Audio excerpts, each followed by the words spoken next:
In the fall of 1994, Michael Cremo, co-author with Richard Thompson of the highly controversial book, The Hidden History of the Human Race, embarked on a 3-month nationwide television and radio tour to publicize their work. At the same time, a highly rated nationwide television program was aired dealing directly with the theme of their book. In the last 150 years, a mass of scientific evidence proving that people like ourselves existed millions of years ago has been systematically suppressed by the scientific establishment. The following are excerpts from these shows viewed or heard by more than 20 million people.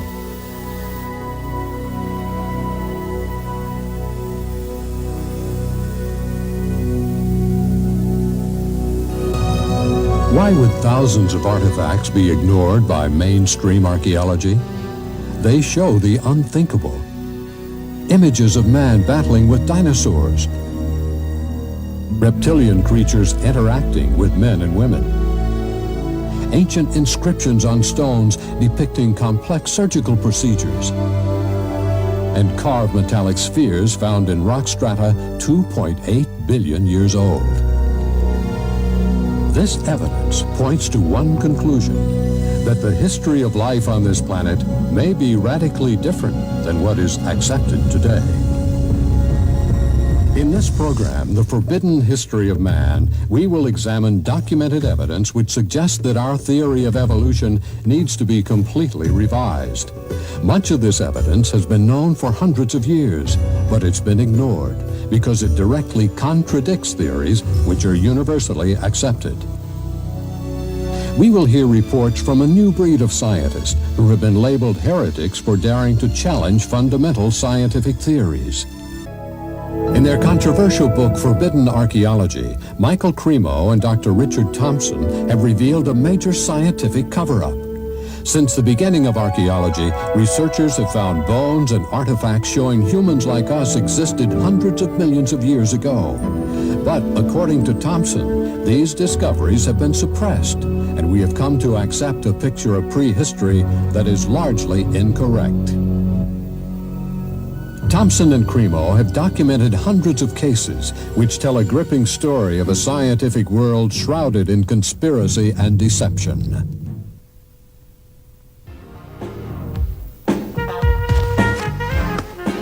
And welcome back to 43 Focus, and please welcome Michael Cremo, who's the co-author of this book, The Hidden History of the Human Race. Nice to see you, Michael. Good to be here, Gary. This, I believe, calls into question Darwinian's theory of evolution. Is that correct? Yes, Gary. Essentially, that theory says that human beings like us have been around for about 100,000 years. And before that, you would have had only ape-man-like creatures. Before that, apes and monkeys. What we found, however, when we looked into the entire history of archaeology, my co-author and I did 8 years of research. We looked at every archaeological discovery that's ever been made. And what we found is that there are hundreds of such discoveries that indicate human beings like ourselves have been around for literally millions of years. What's been the reception to this book? Oh, there's been, from the spokespersons of the scientific establishment, there has been absolute outrage. For example, how dare you come up with any kind of well, like Richard Leakey, for example, he said this book is pure humbug, nobody would take it seriously but a fool. On the other hand, we've had many scientists and scholars say this is a wonderful book. It's really great that finally somebody has brought together all this evidence, because a lot of it's not available in English. We had to do 8 years of research, translate papers from German, Russian. You referred to in India the Vedic literature? Well, yes. What is that? I was saying in the beginning that we do take our inspiration from these ancient Sanskrit writings of India. They're collectively called the Vedas. Among them are the Puranas. Purana is a Sanskrit word. It means history. Now, these histories tell of human civilizations on this planet going back millions of years. How do we know those are accurate? Well, that was our question too. Richard Thompson and I, we thought, well, if if there's any accuracy to those statements, there must be some factual evidence to back them up. Now, when we looked in the current textbooks, of course, we didn't find any such evidence, but we thought, well, let's look a little bit further. And as I said, that led to an 8-year research program where we investigated every archaeological discovery ever made. And what we found is that, practically speaking, archaeologists and anthropologists have buried almost as much evidence as they've dug up. In other words... Or perhaps overlooked, cast aside? Well, yes, cast aside. And there have been some outright cases of suppression where people who have reported such things have had their careers ruined. We should never, I don't think, be afraid to investigate opposing points of view. And the hidden history of the human race is something that is in direct opposition, I guess, to the Darwinian theory of evolution. This human person who looked like us, existed millions of years ago, did not evolve from an ape, as we are led to believe in the Darwin theory. Why has this evidence been suppressed, and what kind of evidence have you found to support this? Well, I'll give you a very good example. Now, one example from historical times is during the California gold rush days, miners were digging tunnels thousands of feet into the sides of mountains. Now, the rock in these mountains is over 10 million years old. So when they were digging these tunnels, they were finding human skeletons, they were finding stone spear points, they were finding mortars and pestles, hundreds of them at dozens of locations. Now, all these were gathered together, reported to the scientific world by J.D. Whitney, who was the state geologist of California. And he published a massive book about them by Harvard University. Harvard University was the publisher. Now, what happened to these artifacts? Why aren't they on display in museums? Why aren't our children taught about them in schools? There was a very powerful anthropologist at the Smithsonian Institution named William H. Holmes. And he said to Whitney, you, Dr. Whitney, if you had understood the theory of human evolution as we understand it today, you would have hesitated to announce your conclusion, namely that human beings existed millions of years ago, despite the imposing array of facts with which you were confronted. In other words, simply because the facts didn't fit the theory, the facts had to go, and so did Professor Whitney. But back then I would imagine that they did not have the scientific procedures to identify the exact age of bones and matter that we have today. So can you be confident that this researcher was able to give a time for these bones that were found? Yes, we checked with the modern geologists about the age of the deposits. Now, these things continue to be discovered today, for example. And a vast amount of evidence showing that human beings like ourselves have been around for millions of years has been systematically suppressed. And I can give you some examples. Okay. For example, in 1979, Mary Leakey, who's one of the most famous archaeologists of this century, discovered in Africa completely modern human footprints, no different from the footprints that you or I would make on a beach today. Now, the thing about these footprints is they were found in rock that was dated 3.6 million years old. And that throws out completely any idea of human origins that's current today. Why would anyone want information like that suppressed? What possible advantage would there be in that? Well, power, prestige, money, there's a lot riding on it. If even one of the hundreds of cases that we document in the hidden history of the human race were found to be true, accepted, that would mean that everything we've been told about human origins and antiquity for the past 150 years is simply not true. And I don't think that the current establishment is ready to admit that. How long ago do you think that this evidence was suppressed? I mean, is this something that's been going on for years and years? Yes, this has been going on for about 150 years. I'll give you another example. In the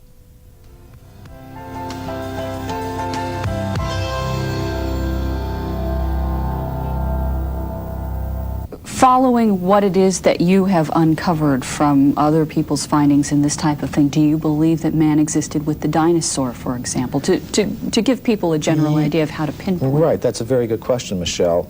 And from the evidence that we've uncovered, we have some very good reports of a human presence even before, the time of the dinosaurs. For example, in the 1840s, there was a scientific magazine called The Geologist, and it reported that in Macoupin County, Illinois, which is right here in North America, in the United States, a human skeleton, just like ours, had been uncovered in a coal mine, in solid coal, 90 feet deep underneath the ground. Now, Richard Thompson and I were able to discover from the reports exactly where that occurred. And we talked to the Geological Survey of the state of Illinois, and we asked them, well, how old is the coal there? And it turned out it was 300 million years old, which means it's older than the Jurassic, that word everybody knows now, that refers to the dinosaurs. In other words, it was older than the age of the dinosaurs. Wow. Okay, so that throws a whole new spin on it. Yes, indeed it does. And some of the scientists who have read the book have obviously recognized that. For example, William Howells, who is one of the big anthropologists of this century, one of the architects of the current paradigm, he said, well, if what you say here is true, it more or less throws a monkey wrench into our whole picture of how life originated on this planet. And I think it does. Something you alluded to a few moments ago I want to bring up again. You talked about man coexisting with apes and coexisting with another kind of ape-man creature, and you again mentioned North America, and I think, of course, there's always been a lot of interest in Bigfoot, which is essentially where this is coming from. Some of the information that you brought forward is that this is just a descendant of this same wild man creature that was existing years ago. That's a distinct possibility. Now, when I first heard about this subject, I was extremely skeptical. But what turned me around is when I began to read reports about these creatures by very well-respected anthropologists. For example, Grover S. Krantz, who's at the University of Washington, up in the Northwest. He has extensively studied the footprints of these creatures, and he says they're biologically convincing. There is no possible way that they could have been hoaxed, and he's pretty well convinced that these creatures do exist. So that's the sort of thing that convinced me that there is a very good chance that they're there, and from the descriptions of these creatures, they seem to match very well some of the descriptions that we get of the ape-man-like creatures that supposedly existed millions of years ago. Okay, so, but yet we keep coming around to the same thing. People just don't want to believe it. They just, like you said, well, they're skeptical. They go, oh no, that's just a hoax. They're not hearing the information that noted scientists are finding. Well, all we really wanted to do in our book is put the facts on the table, all of them, not just the facts that you will see in the current textbooks, but all of the facts that are relevant to this whole subject, and let people draw their own conclusions. One of the questions I first came up with when I was reading the book that you did answer in the book that I'd like you to explain was that I said, well, gee, don't we have all these machines now that can look at the footprints or the bones or whatever, and that will just tell us how old it is? Oh, this is a very common perception. We have such faith in technology and those who employ it that when we hear about things like carbon-14 testing or potassium-argon testing, we think it really is a very simple process, almost like you pop something in the microwave and boom, it comes out. It's not like that at all. These are very complicated procedures.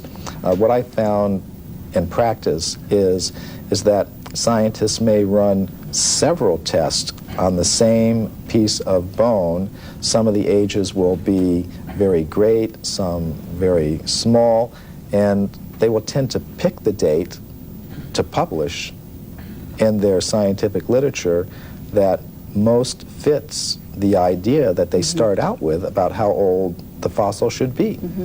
Now that often happens.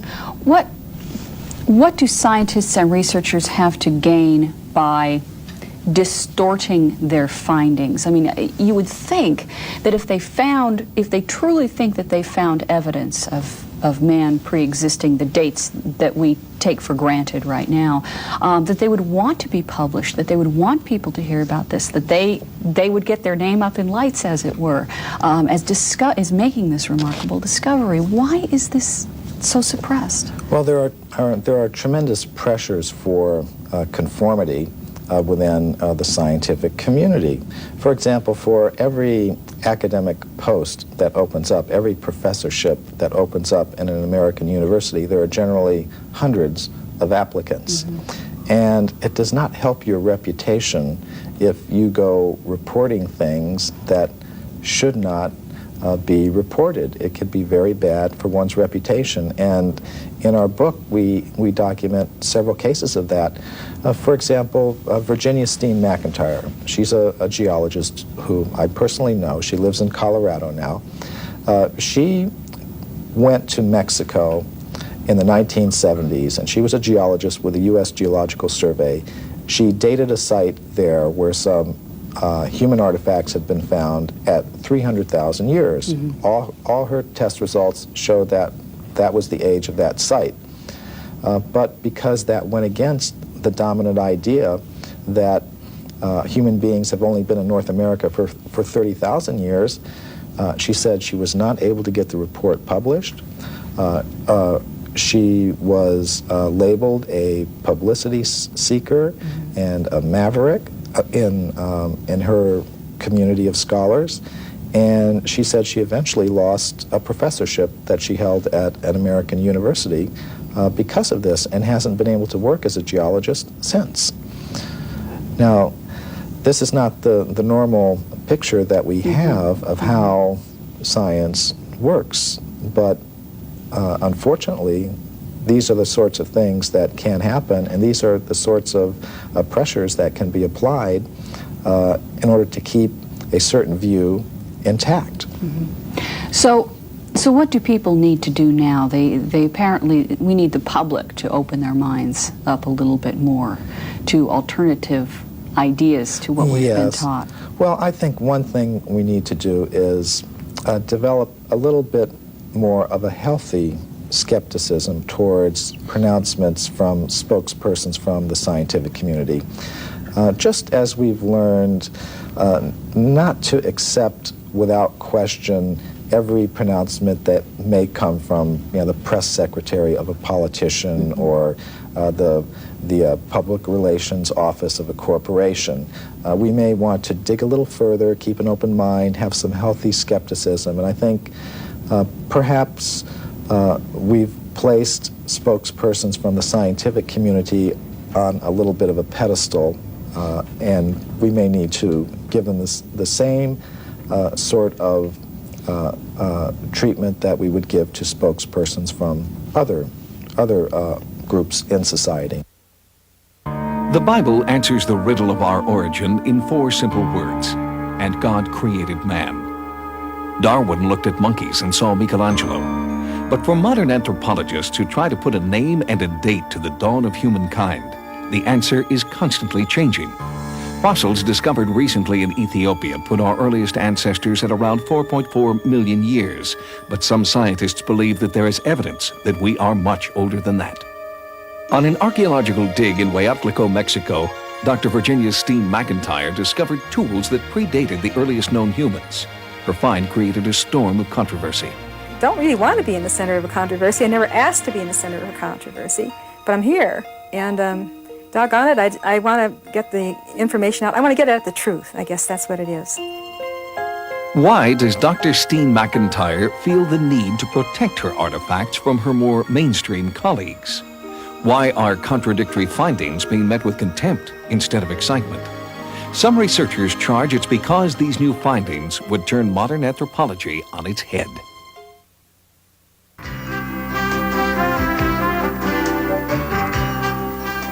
Welcome back to Talkin' Pittsburgh. Nice to have you with us, and this next segment should prove very interesting to you. How old are we? I mean, as a race. How old are human beings? How long have we been on the face of the earth? Well, science says one thing, and this book, The Hidden History of the Human Race, says major scientific cover-up is exposed, and it claims that scientists are sort of hiding things.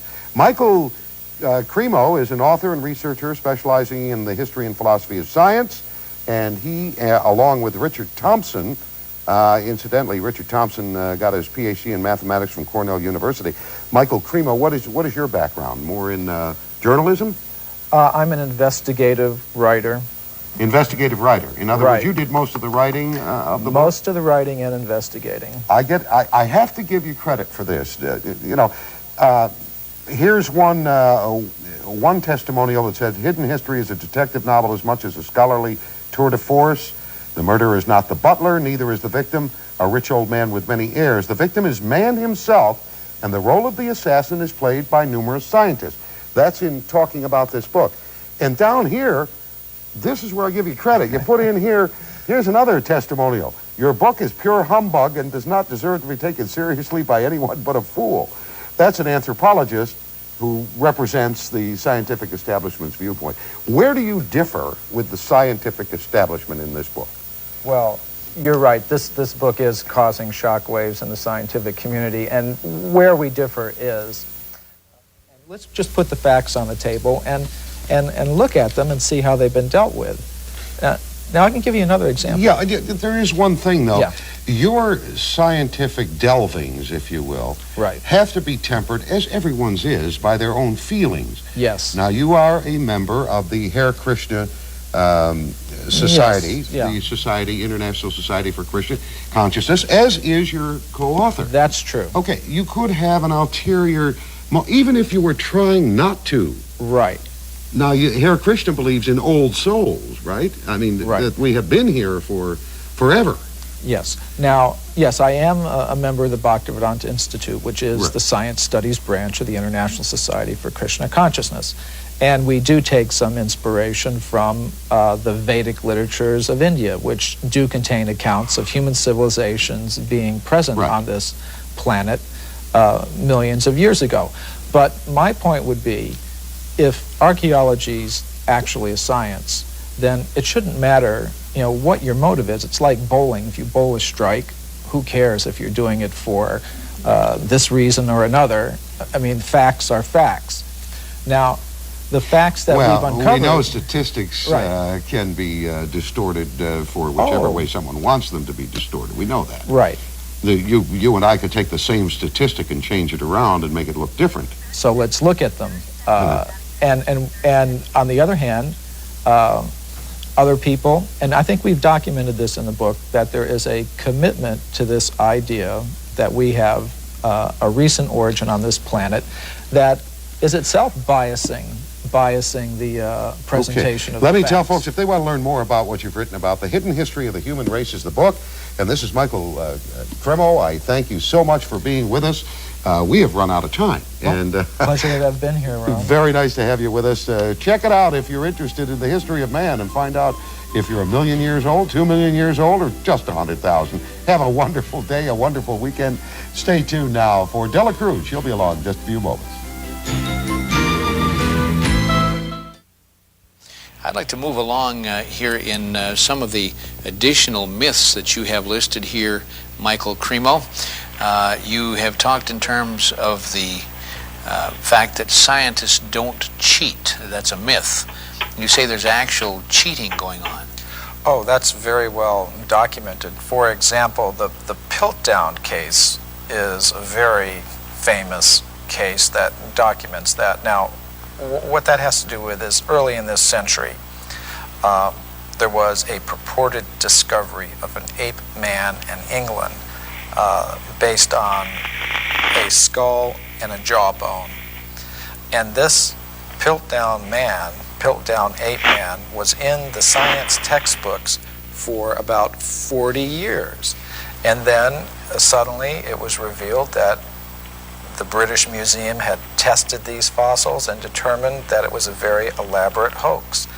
And many people have speculated about the identity of the person who was the hoaxer, and practically all of them center on different scientists in England, such as Sir Grafton Elliott Smith or Sir Arthur Smith Woodward, all very well-established scientist in England, because only somebody who knew the scientific method very well could have prepared these fossils in such a way that they would have fooled the scientific community all around the world for 40 or 50 years. So some scientist who wanted to perhaps give some evidence in favor of evolution, because there's not very much of it, invented this ape man, and in a very sophisticated way cheated, literally. And this is admitted by the scientists themselves. And there are more examples I could give, and we document many of them in our book, The Hidden History of the Human Race. Myth number 3, Michael, that you have written, evidence that goes against human evolution is reported only by crackpots. Now this is one of the standard techniques that the scientific community tries to use against anybody that reports something that goes against their ideas. They try to label them in a derogatory way without actually discussing the facts. And I think we've all had experience of that. But the real facts is that actual scientists have, over the past 150 years, reported many astounding facts that go against the theory of evolution. And the present scientific community doesn't want people to know that. They want to promote the idea that anybody that's against evolution is somehow or other a religious fanatic, a crackpot, but it's simply not true. And I've personally met scientists who have discovered some of these things, and what happens to them is it's very unfair, the treatment to which they are subjected. Okay, we're going to go to Anton in Brookfield, Wisconsin. Anton, how are you? Fine, thank you. Your comment. I've often wondered how the perfect complementary male-female systems of reproduction could have evolved from unintelligent life forms. You know, Anton, not only is that a good question, but also the point is if evolution occurred, it'd have to be simultaneous evolution of both species at the same time. Right. Because if it took 1 million years for the female to evolve, it would have kind of messed up the whole procreation thing, wouldn't it? Right. That's my question. A good question. Stay right there. Michael Cremo, your response. Well, I would like to put together a book called Darwin's Fairy Tales. And I think that would be one of them. You can just look at so many examples of complex structures and behaviors in different creatures, whether it's how the spider learned to spin its web, or how our human reproduction system came about, or any of these things. They're a complete mystery. They're not explained even theoretically by the evolutionist, and what they do is, when they want to explain anything, they just wave their magic wand and said, it happened by evolution. And that's why I call it Darwin's Fairy Tales. Well, I think it's time to begin to look at the implications of all of this. I can assure our audience that you have hundreds of similar cases, and obviously you are inspired by a religious tradition, as we mentioned. That's correct. Earlier. You're a student of the Hindu Vedantic tradition. Right. It's very different than the Christian Jewish fundamentalist tradition that insists on a divine creation that occurred some 5,000 years ago. The Hindu view of time is not linear as Western, as we Westerners conceive of time. It doesn't start with a big bang and end with a whimper. Right. It's cyclical, isn't it? Yes. The basic pattern is cyclical. And this is actually the subject of a presentation I shall be making in New Delhi to the World Archaeological Congress called Puranic Time in the Archaeological Record. Mm-hmm. And the concept of time that you do find in the Puranas is, in fact, cyclical.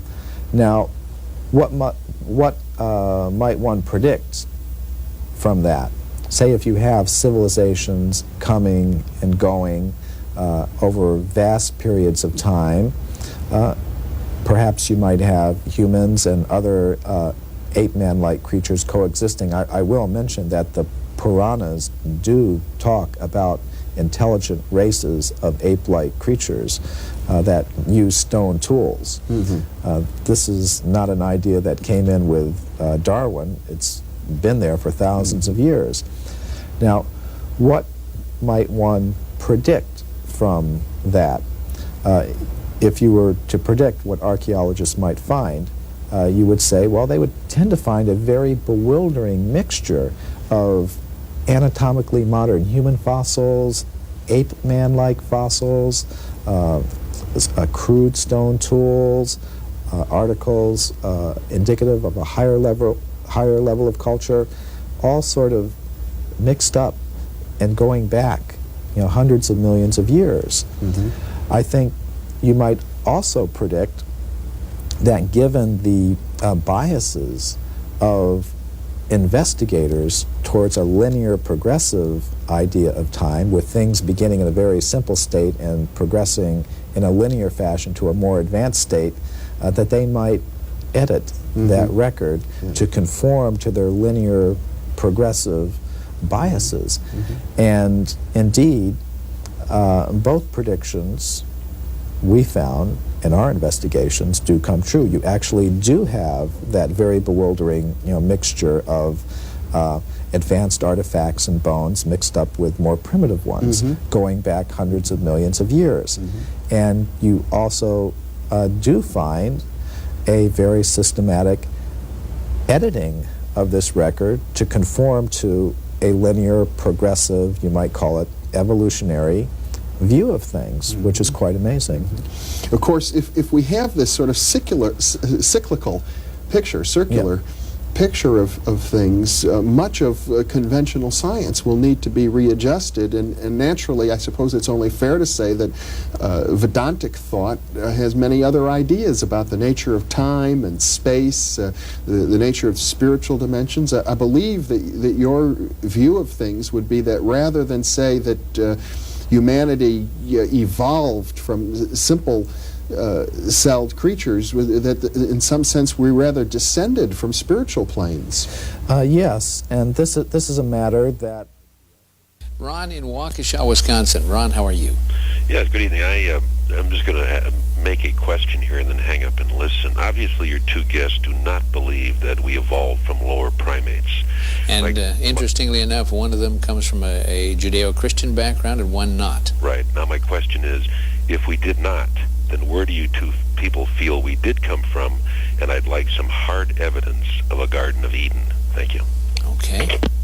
Actually, this is the subject matter of the next book that Richard Thompson and I are working on. We call it Human Devolution because from the evidence that we can see, it appears that if our origin is not on this planet, we did not evolve from apes on this planet. We come from a higher spiritual dimension of reality. There is creation involved. We have a relation with a supreme spiritual being, and that is what the actual evidence suggests. Now, to make a scientific case for that, we have to, first of all, show that there is more to reality. There is more to the human essence than just atoms, just chemistry. Now, this is another whole subject, and it took 8 years for us to do the research for the hidden history of the human race, and we wanted to do all that research so we could make a convincing case, and we're now in the process of making such a convincing case for human beings as being ultimately spiritual in origin, and we intend to make a very convincing case for that in our next book. All the evidence suggests that human beings, as we know them, did not originate on this planet, but have come to this Earth from other dimensions. This network special will follow the efforts of a new breed of scientists who are courageously revealing a vast body of hidden knowledge. Carved stones, ancient statues, and human artifacts have been ignored by the academic establishment to protect their long-held theories of human origins. But should this evidence be allowed to speak for itself, the history of man on this planet may never be the same again.